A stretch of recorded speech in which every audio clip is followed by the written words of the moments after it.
You're watching My Michigan TV.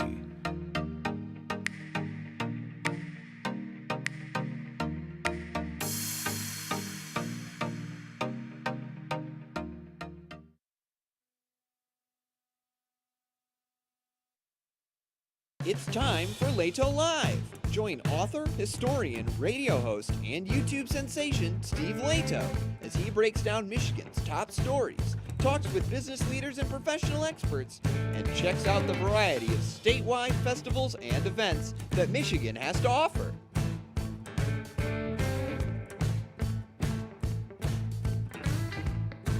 You're watching Lehto Live on My Michigan TV. And welcome to a Tuesday. It's beautiful out right now. Blue skies, a little chilly, but 43 degrees. It's going to hit 55. We're going to get to 55 today, which is not bad. Tomorrow, 53-ish. Now, Thursday could rain, hit 50. Friday, cloudy, 46. Saturday, rain and snow. Again, don't blame me. I'm just the messenger here, but Sunday, sunny and 50. Whatever falls on Saturday ain't going to stick, so don't worry about it. But all the highs going forward are above freezing. So I like to think that spring has, in fact, officially sprung, which I think has happened in the last 24 hours, if you go by the exact moment of the equinox. But I'm not going to get into that right now. I took physics in high school. We studied that. Now, downtown Detroit's got a bunch of cool buildings. Bunch of modern buildings, bunch of old buildings.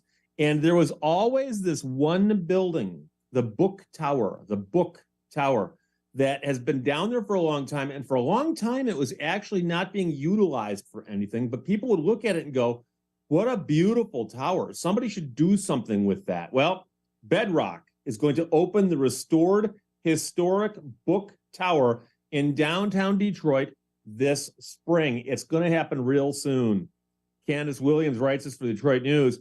Bedrock said yesterday it'll begin pre-leasing for its residential units at Book Tower in April as the development prepares to open this spring.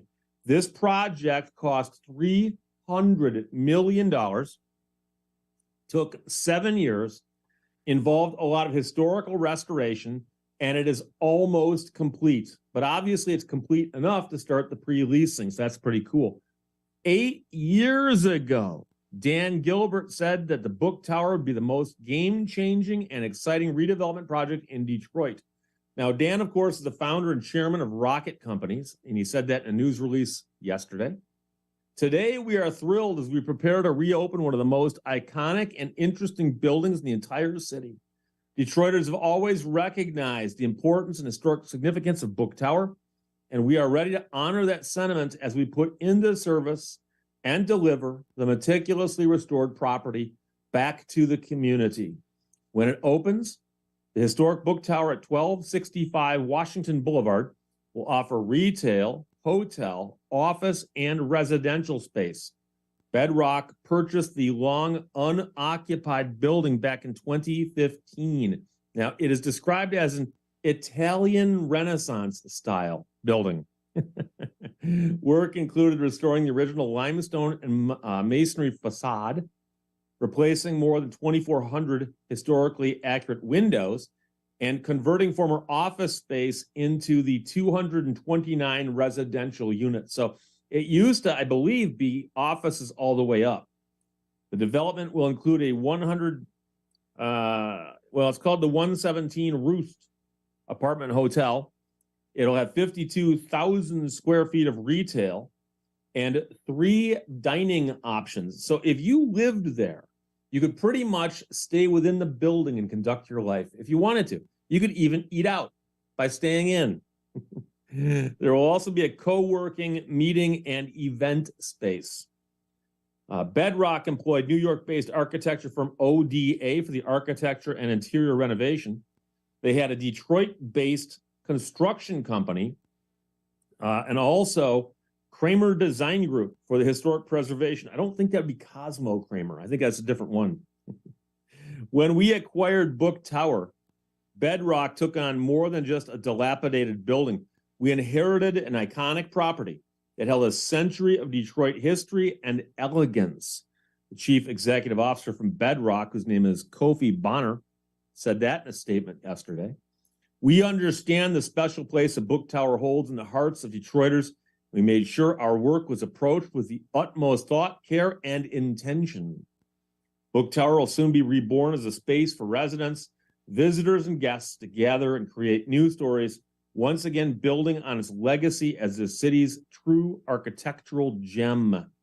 According to the Book Tower site, the available residential units listed range from $1,100 a month for a 400 square foot one bathroom studio to $4,300 a month for a 1,200 square foot one bedroom, 1.5 bath apartment. No information was immediately available for the 2-bedroom units. You got to ask, you can't afford. I'm just kidding.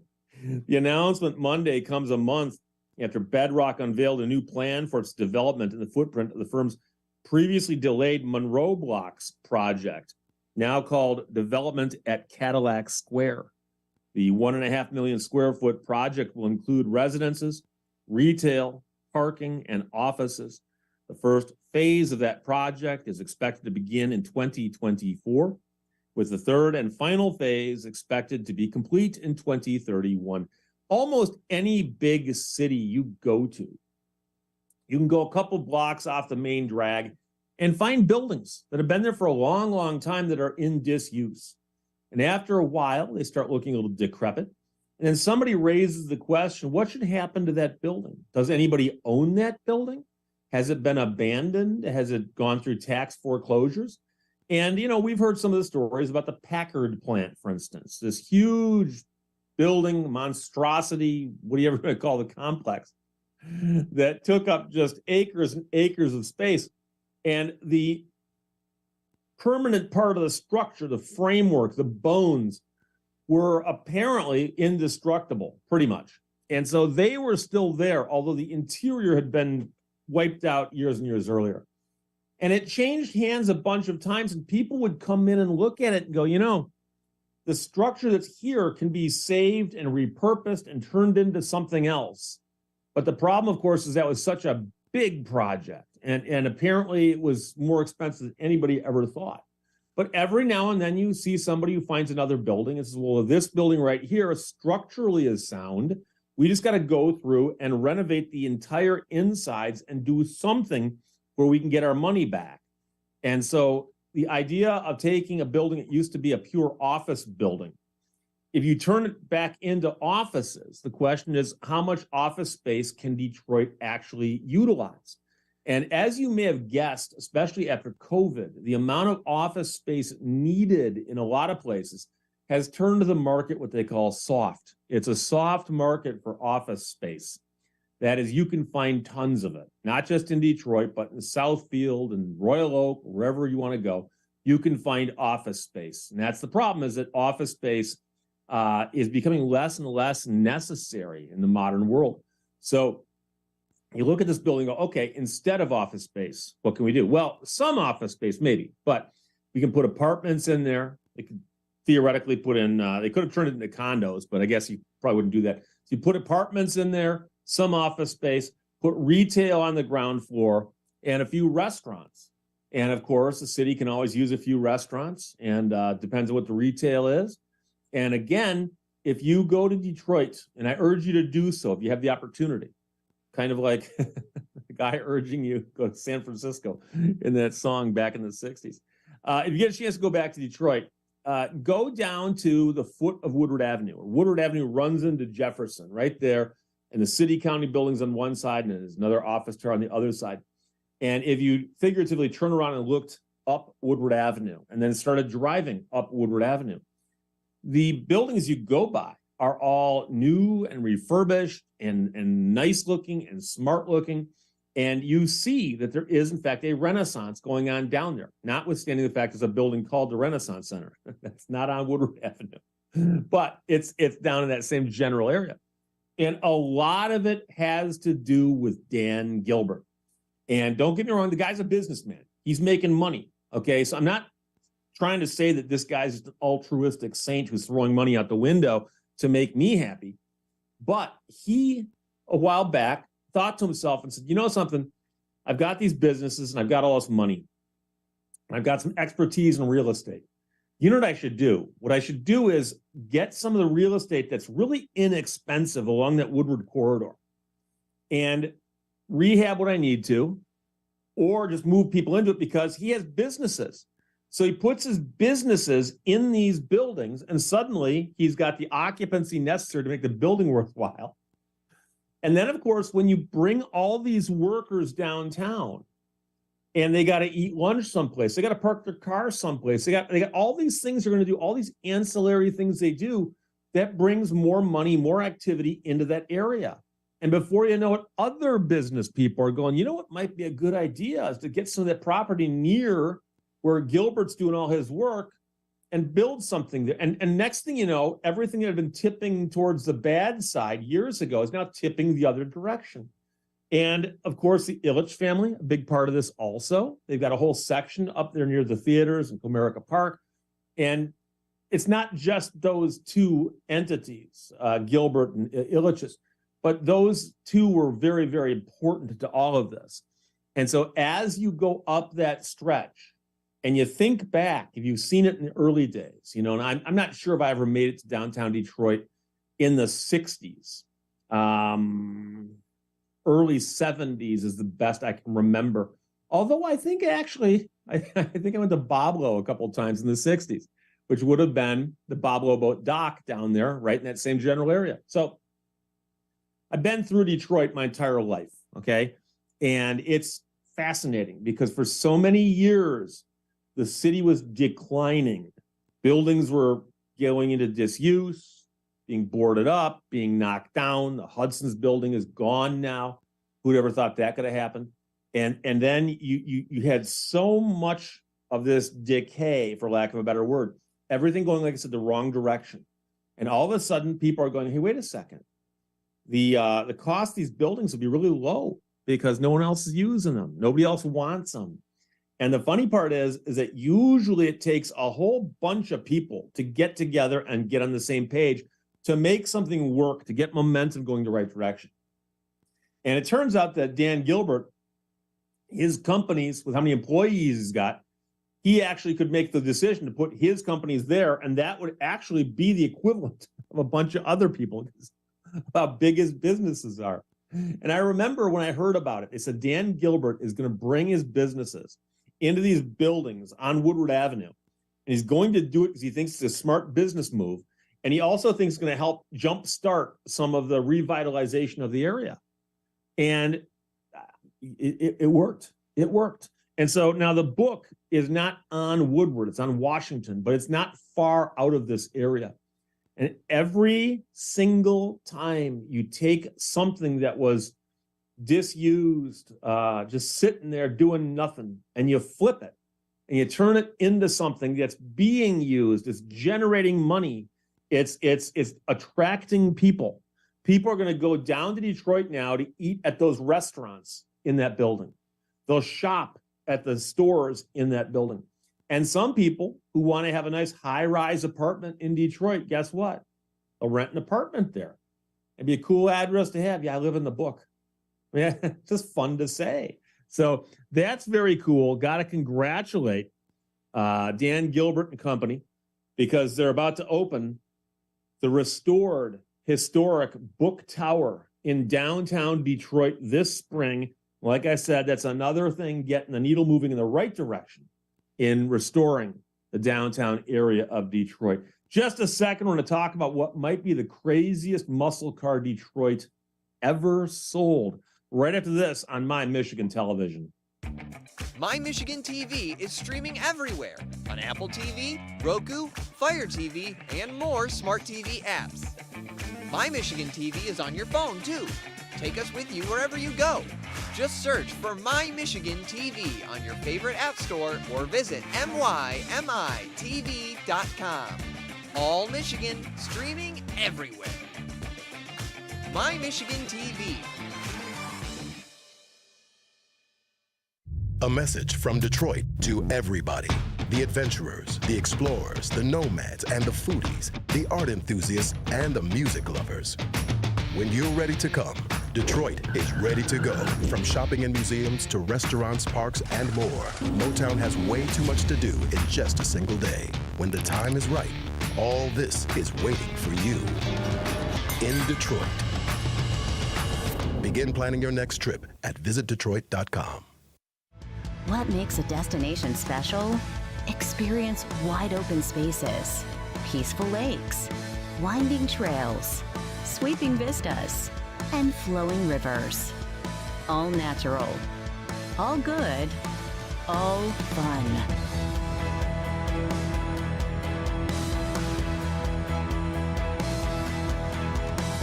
Your all outdoors adventure awaits at GaylordMichigan.net.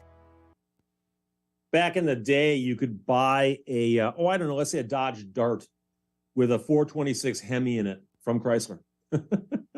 Homologated for NHRA drag racing. A 500 horsepower engine in a car that weighed about as much as a shopping cart. And, you get the Hemi and other things like, Dodge Charger Daytona or, Cuda. But that's still only 450, 500 horsepower. It's still not that much. Now, if you bought yourself a Viper, as some people have, there's a car with 500 horsepower. Drive it around the street, perfectly street legal. And you might think to yourself, boy, I got 500 horses at my beck and call. What could possibly top this? Well, the Challenger SRT Demon 170 is the new pinnacle of factory-backed crazy.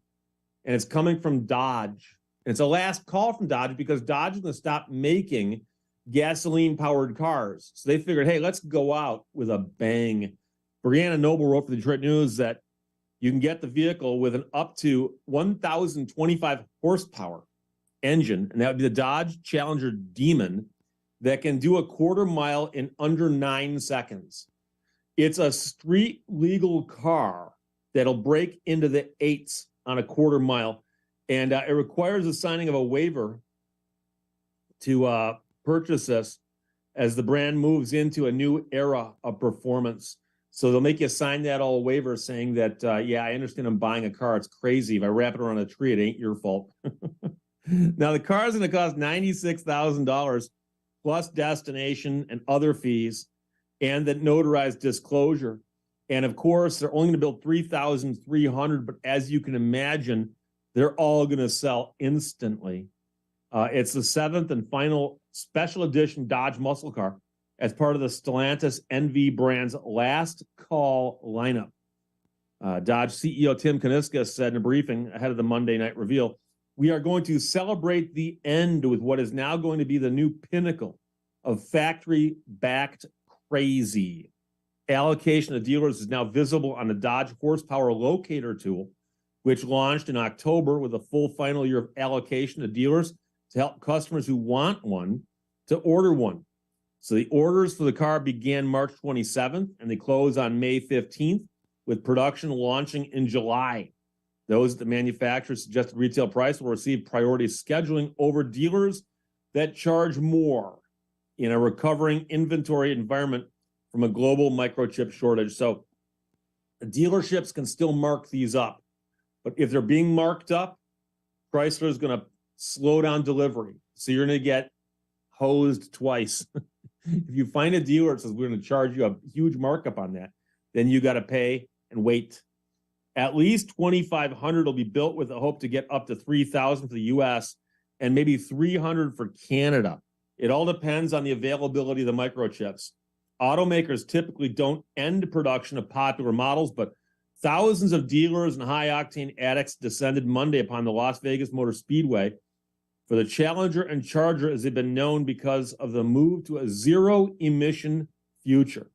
Production of them will end in December at Ontario's Brampton assembly plant, and an all-electric Dodge muscle car will be launched in 2024.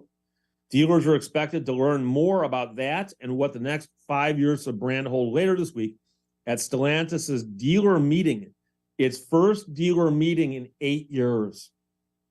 We're going to show them the end of the era Monday, and then we're going to show them the future on Wednesday. Kuniskis wouldn't disclose how this Demon with a fully rebuilt powertrain will compare to the performance figures of the top-of-the-line Banshee trim the battery-powered replacement for the Hellcat in Dodge's EV era. But the brand has disclosed that on the middle 400-volt trim, factory-backed after-sales direct connection kits will boost the future EV to 500 kilowatts with 670 horsepower. The Banshee will carry an 800-volt system with a lot more power, Kaniskis promised, and history proves Dodge loves to outdo itself. I suspect that those upgrades there won't help you a lot with the distance or your range anxiety. But of course, you're not buying a vehicle like that because you want to drive slowly and see how far you can go. You want to see how fast you can go. As for the current generation, there are more than 63,000 2023 Challengers and Chargers available to order prior to the Demon 170's reveal on Monday. Dodge declined to predict production or sales numbers based on the limited runs of the 6 other previously shared special edition muscle cars, paying homage to Dodge's history. More than 4,000 still are available to order in the U.S., which is nearly 91% of the production run. So it could be that people are tiring of all these new models that Chrysler keeps producing, each one crazier than the last. And I know that some people got upset because they bought a real hyped up supercar a couple of years ago, and Dodge had said, this is the last of this model.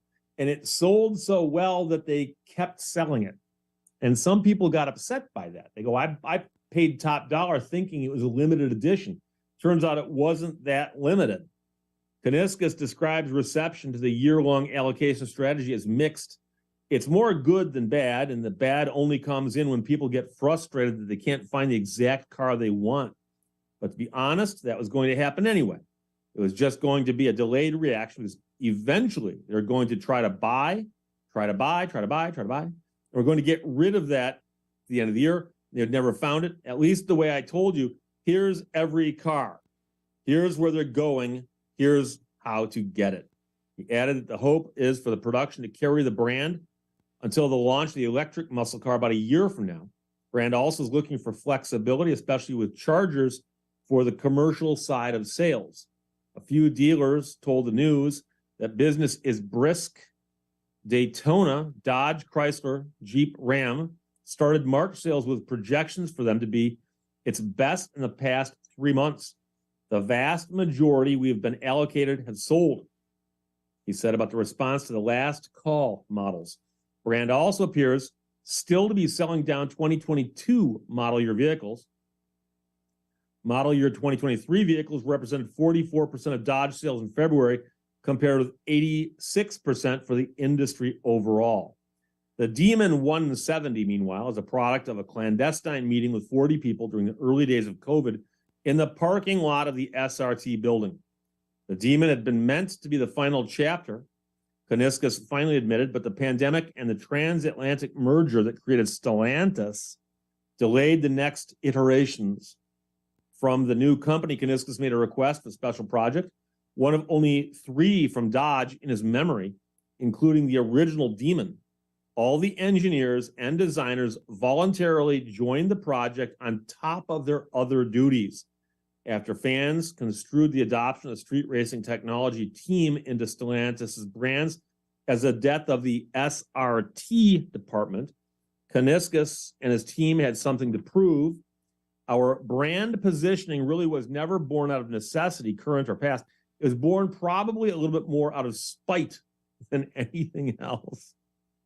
When we reorganized, people said SRT is dead. The factory of, I can't say that word, crazy is closed. And we said, no, BS. Brick and mortar can't contain crazy. SRT is in our DNA, and we can still do crazy better than anyone else. You got to admire a guy who is in charge of a company saying we build crazy products and we're proud of it. You can't out crazy us. The goal was 4-digit horsepower and a 0 to 60 speed in under 2 seconds. The Demon 170's speed is 1.66 seconds and delivers 2 Gs of force the highest G-force acceleration of any production car, according to the brand. Under 2 seconds to 60. Dodge had planned to show the special edition in November at the Specialty Equipment Market Association show, or SEMA. The vehicle had problems with literally blowing up during testing. The team replaced parts until the only remaining significant part of the original Demon's engine was a camshaft. The cam.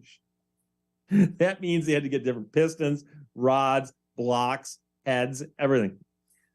This is literally a brand new car, Kaniska said. It didn't start out that way, but we ended that way. We weren't going to give up on 4 digits. The 6.2-liter high-output supercharged Hemi traces its origins in the direct connection Elephant C170 crate engine, which is where they get the 170 from in its name. The engine will be built in Mexico.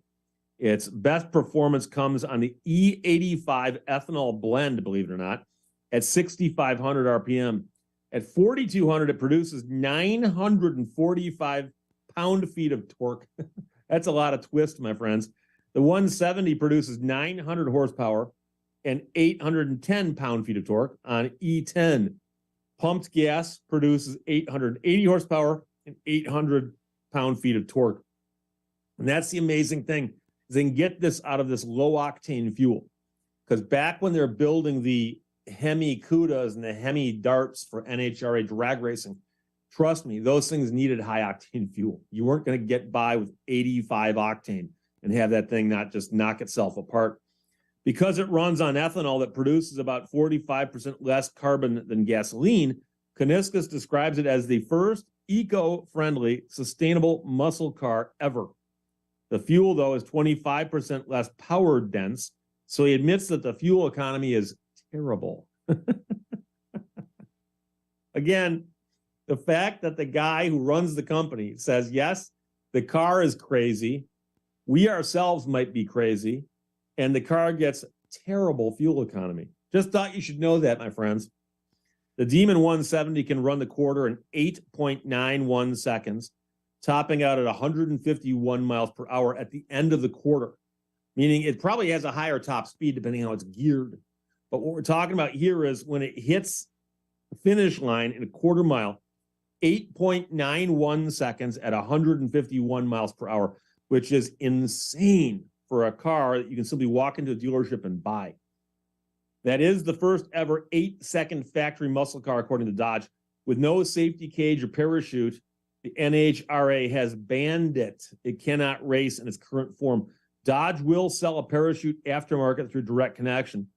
The original Demon was also banned from quarter miles by the NHRA. And the NHRA, of course, is a sanctioning body for drag racing.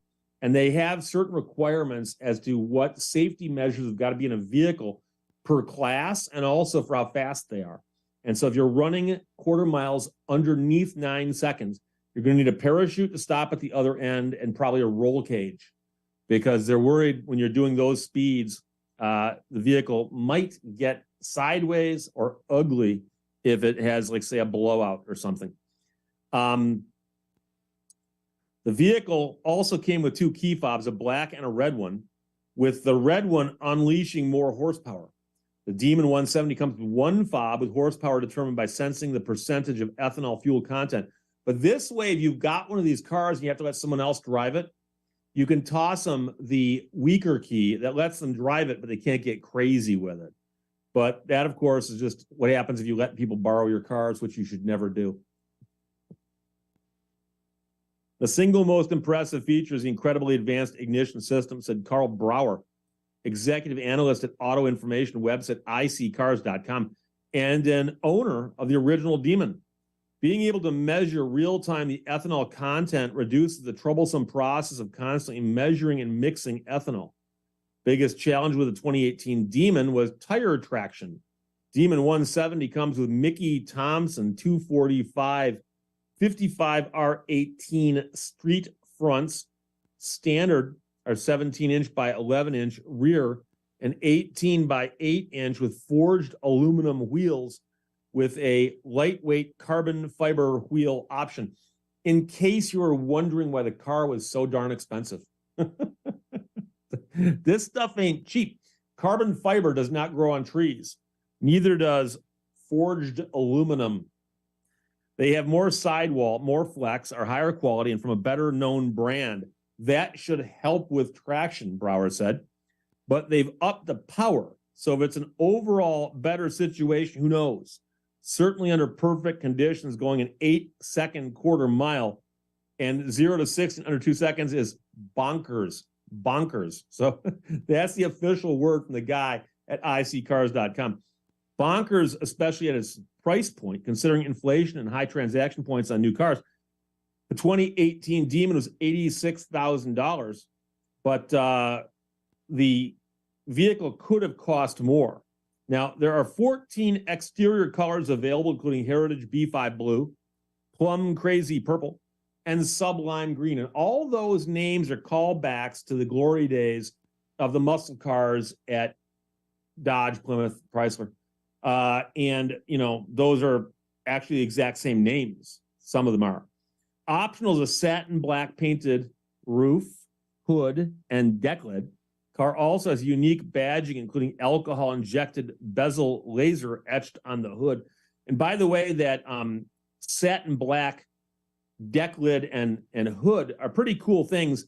They did those back in the day, and the thinking is that as you're driving along, you don't get a reflection off the hood into your eyes from the sun and so on. A lot of the Challengers and Cudas had that. Owners of the 2018 Challenger SRT Demon will be able to match the same vehicle identification number as their original Demon for the Demon 170. And that 170 also comes with a commemorative decanter set with the owner's name and VIN engraved. Now that's getting silly. I don't know why you'd have a decanter set with a car, because it implies that people are drinking and driving. But hey, like the original Demon, owners also must sign a waiver acknowledging the risks of street legal production drag cars. Purchase includes a one-day SRT experience class at the Radford Racing School in Arizona. So that's the new car that Chrysler's coming out with, Dodge is selling, and even Dodge will tell you, yeah, it's crazy. Vehicle runs in the 8s on the quarter mile, hitting those traps to 151 miles per hour. That is insanity, which of course is a technical term for crazy. Now, we'll be back in just a second talking about the Detroit Public Library. It's one of my favorite libraries in the world, right after this on My Michigan Television.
Don't miss out! Download the My Michigan TV mobile app to stay up to date with all of our programming.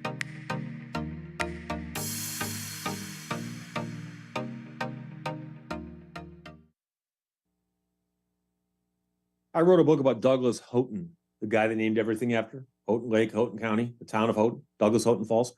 And he came to Michigan in 1830-ish, 1830, 31 maybe.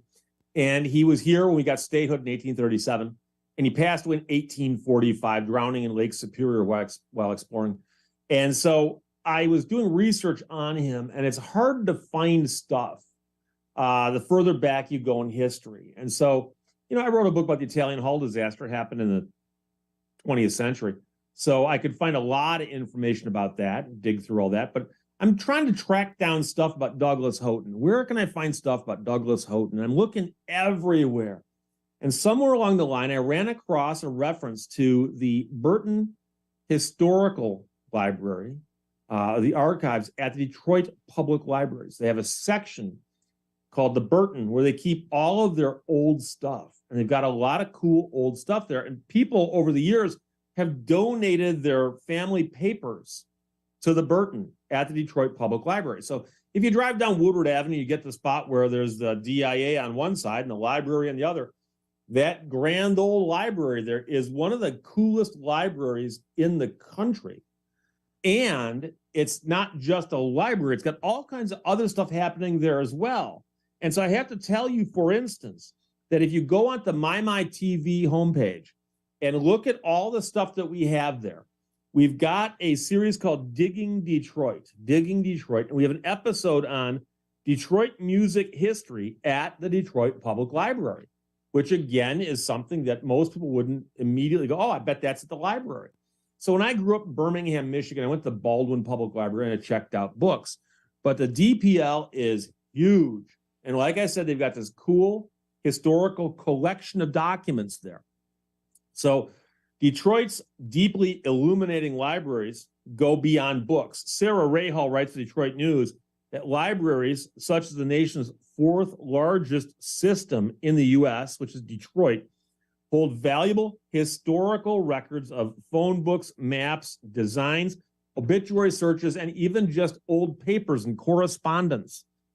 Now, library perks are offered to residents of Detroit, Highland Park, Hamtramck, schools, nursing homes, and senior residents.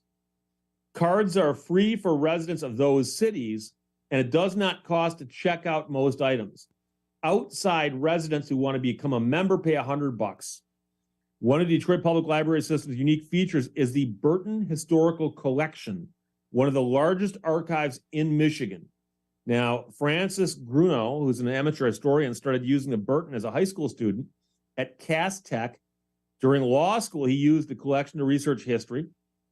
The collection has been unavailable, and that's quite troubling because Burton specifically is an encyclopedic collection of Detroit history, things you can't get elsewhere, including photographs, city directories, things that give researchers a really deep understanding of Detroit's history from different perspectives. This isn't something you can replicate online very easily. Just because some people aren't using resources as much as they used to, it shouldn't diminish the resource for people who would like it. It's deeply illuminating. There's nothing like staring at something that's 3 feet by 2 feet and has detailed depth and layers that you can't convey on a screen. So here's some of the things at the library, okay? The Burton Historical Collection is home to the National Automotive History Collection, the E. Azalea Hackley Collection of African Americans in the Performing Arts, the Ernie Harwell Sports Collection, and the Rare Book Collection, which is filled with first editions, fine bindings, illuminated manuscripts, and books printed before 1500. There's a Detroit newspaper search, an extensive collection of Detroit News, the Free Press, and Detroit Times with articles starting from 1874. Services like photocopying, printing, computer assistance, classes, laptops, earbuds, hotspots, online learning, telephone services are all there. A to Z World Travel resource containing hundreds of travel guides covering topics such as travel essentials, security, neighborhoods, excursions, culture, and language. There's an on-demand video streaming service with more than 30,000 documentaries, movies and educational videos from producers like PBS. There is the Hype Teen Card, which gives teenagers aged 13 to 18 access to the Teen Center at the main library to explore or simply hang out. This offers leadership skills and volunteer opportunities. There's assistance for small businesses. There's cooking classes, meetups for activities from Lego to Scrabble, and even assistance with a GED, such as test preparation, employment help, access to federal documents, assistance in applying for patents and trademarks, and they're offering a library for the blind and physically handicapped. That's all stuff happening at the library. And apparently during COVID, some of this got shut down. But I was doing research on Douglas Houghton. I was looking for anything I could find about him anywhere.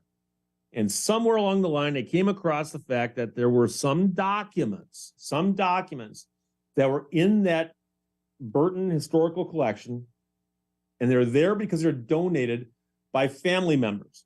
And there are two families in particular, the Elva Bradish family and the Houghton family. Now, Houghton passed away in 1845, but he had brothers, and he also had parents who outlived him. And I forgot who donated the papers to the library, but one of them did. And the papers were primarily correspondence, letters mailed back and forth between Douglas Houghton and his brother and their parents back in New York, because they are living near Fredonia in New York. And so while the parents are in New York, the Houghton kids are here. And one of them, of course, is a state geologist. He's traveling around. And in 1845, he passes away. So I go to the library. I go to the Burton collection, which has its own room. And I'm going through the card catalog and I figure out what they've got in the collection that I want to see.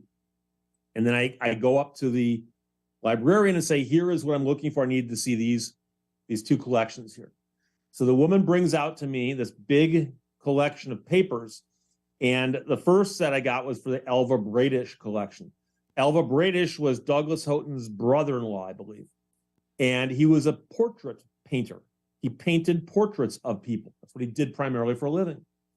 And at one point in time, Douglas Houghton sat for a portrait painted by Elva Bradish.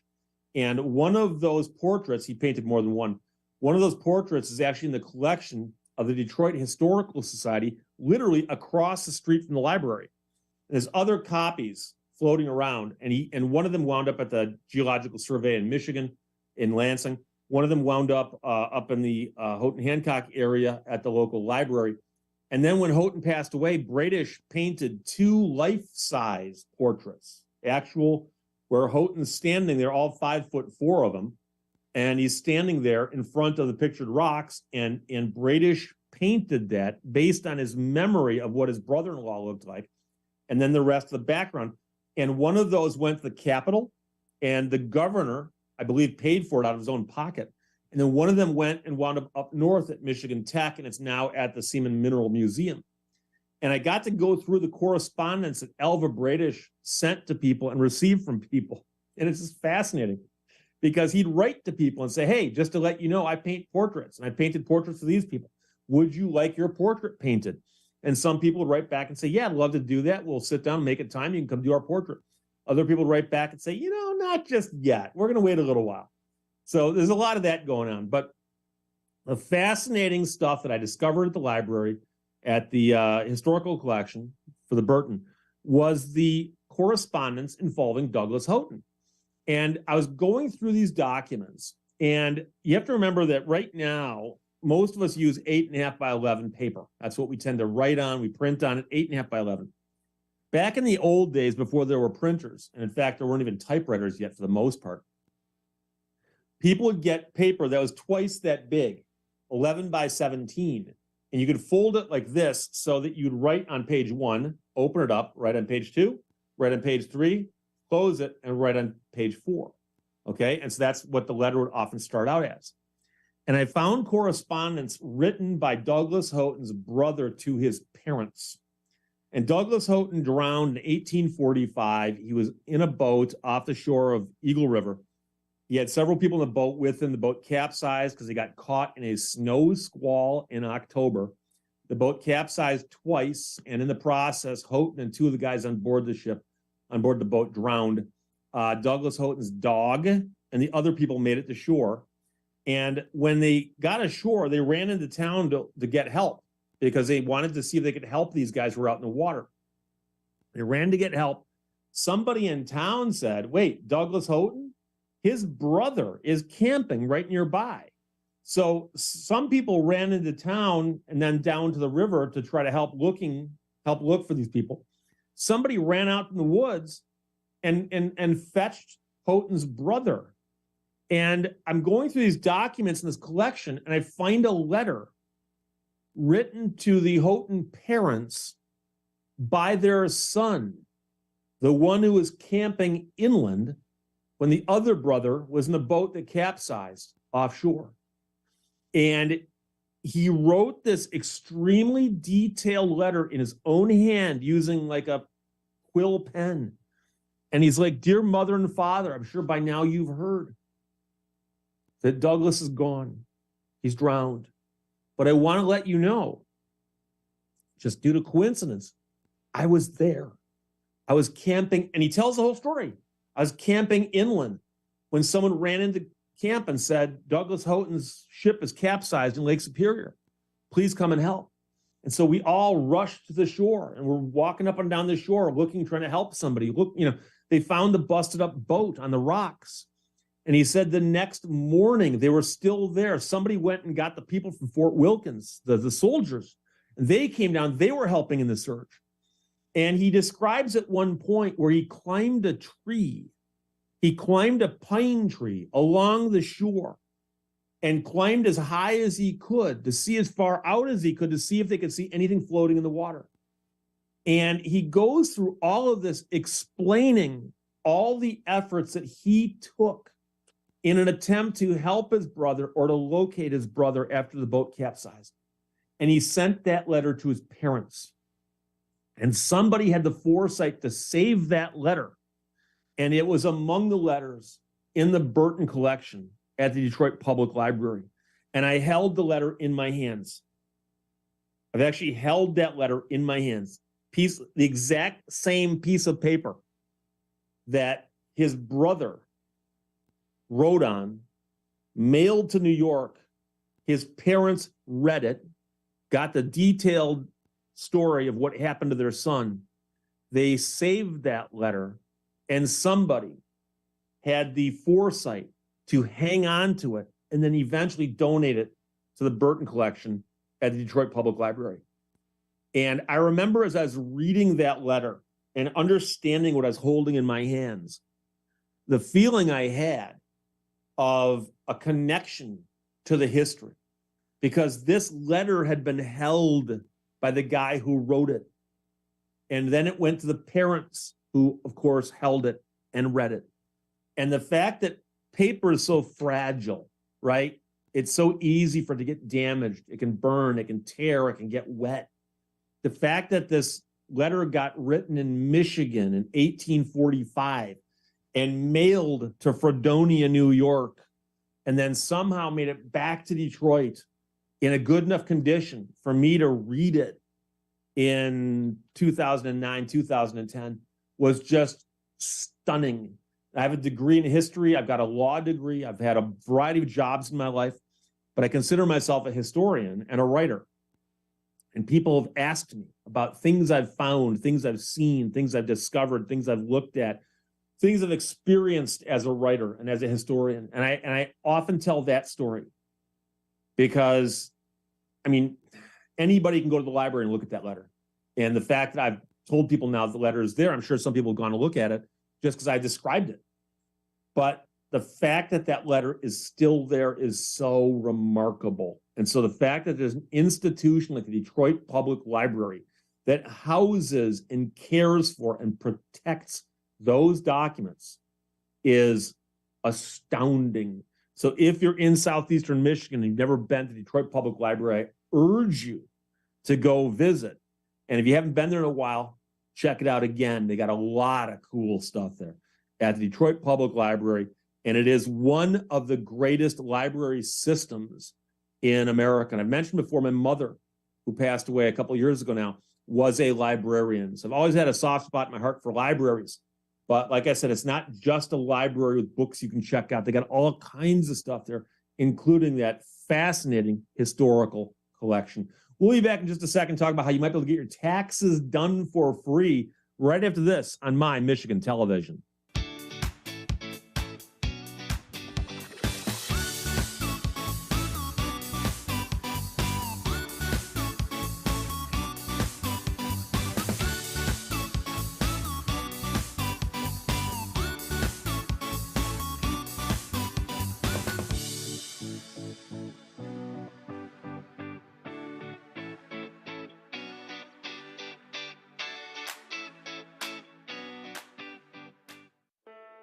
We are connected to our Lake Huron shoreline, all 93 miles of it.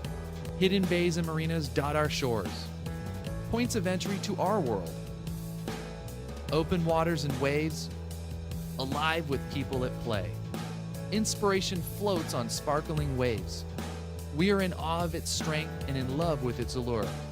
We nurture it, play in it, savor it. Huron County Waters. My Michigan TV is streaming everywhere on Apple TV, Roku, Fire TV, and more smart TV apps. My Michigan TV is on your phone too. Take us with you wherever you go. Just search for My Michigan TV on your favorite app store or visit mymitv.com. All Michigan, streaming everywhere. My Michigan TV. Tax season is upon us. I don't know. It happens every year. But you can actually get your taxes done for free, quite possibly. The question is what you need to know about who qualifies and so on. So Susan Tompor, the Detroit Free Press, writes great articles about consumer issues. And she says that Lamis Alnajar experiences a calm job satisfaction that's actually refreshing during the hectic tax season.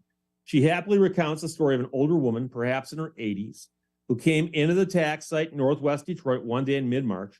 The woman's husband died last year, and she was troubled about how she's going to file a joint return for the couple as allowed this year. So her husband had an identity protection PIN that is known only to him and to the IRS.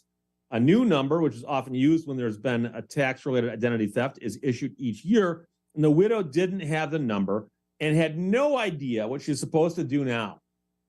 We helped her out, and it's a really nice moment, said Alnajar, site coordinator for the Accounting Aid Society's Northwest Financial Hub in the basement of the Henry Ford Medical Center on West Outer Drive.